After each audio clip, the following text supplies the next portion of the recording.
Buenos días, tardes o noches, según la hora en que vean y escuchen este video. Vamos a hablar sobre lo que está haciendo la Suprema Corte de Justicia de la Nación en torno a la invalidez de algunas normas secundarias que se han emitido últimamente por parte del Congreso de la Unión.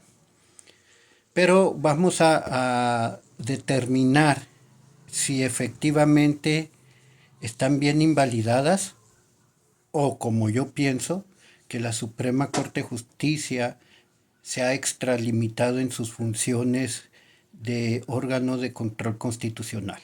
Pero vamos a verlo por qué. A través de preguntas. La primera de ellas es si la Suprema Corte de Justicia de la Nación tiene facultades para invalidar normas secundarias que se consideren contrarias a las normas constitucionales.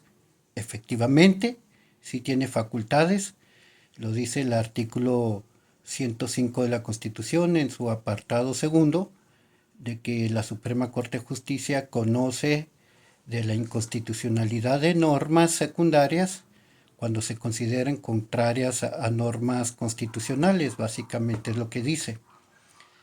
Eh, la segunda pregunta es, ¿por qué la Corte está invalidando normas secundarias?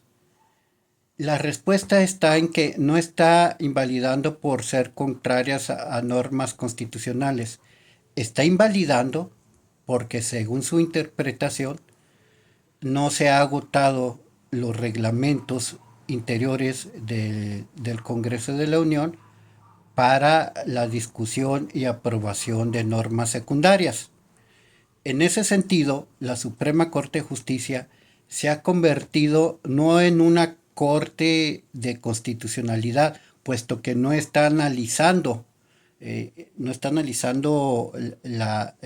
que las normas secundarias sean contrarias a alguna norma o principio constitucional, sino lo que está analizando es el debido proceso de discusión y aprobación de normas. En el llamado Plan B fue lo que se discutió en la Suprema Corte de Justicia, diciendo de que el procedimiento no se agotó, que no se publicó a tiempo en la Gaceta Oficial del Congreso de la Unión la propuesta de reforma de ley secundaria y que por otro lado no se discutió lo suficiente. ¿Tiene facultades la Corte para hacer esto? Yo considero que no, de ninguna manera. Es decir, la Suprema Corte de Justicia no se puede convertir en el último intérprete del proceso legislativo, al menos que este proceso se haya violentado en alguna norma constitucional. Es decir, la Constitución no solamente contiene derechos, sino la Constitución también contiene procedimientos. Pero si ustedes analizan el proyecto y la aprobación del proyecto que invalida el llamado Plan B, se van a dar cuenta que nunca la Corte hizo alusión a que se violenta una norma constitucional, ni de procedimiento, mucho menos sustantiva. ¿Sí? Ni siquiera se entró a estudiar el fondo del asunto.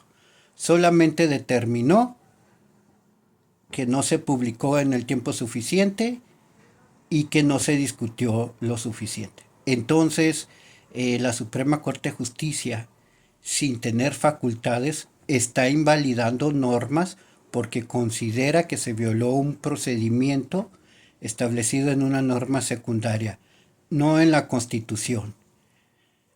Para mí, el último intérprete de si se considera suficientemente discutido un proyecto es el propio Congreso de la Unión, es cada una de las cámaras, no la Suprema Corte de Justicia, porque si lo hace la Suprema Corte de Justicia, se está entrometiendo en otro poder, a final de cuentas. Y entonces, ¿quién viola el Estado de Derecho?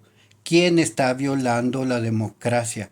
La Suprema Corte de Justicia en ser juez de cada uno de los poderes, no por violaciones a principios o normas constitucionales, sino a los propios procedimientos que usa el Congreso y que se determinan por mayorías legislativas. Este es nuestro proceso, las mayorías legislativas siempre han existido, no nos espantemos, solamente que antes esas mayorías estaban del otro lado, en el PRI y el PAN, y hacían exactamente lo mismo, a través de mayorías legislaban y punto.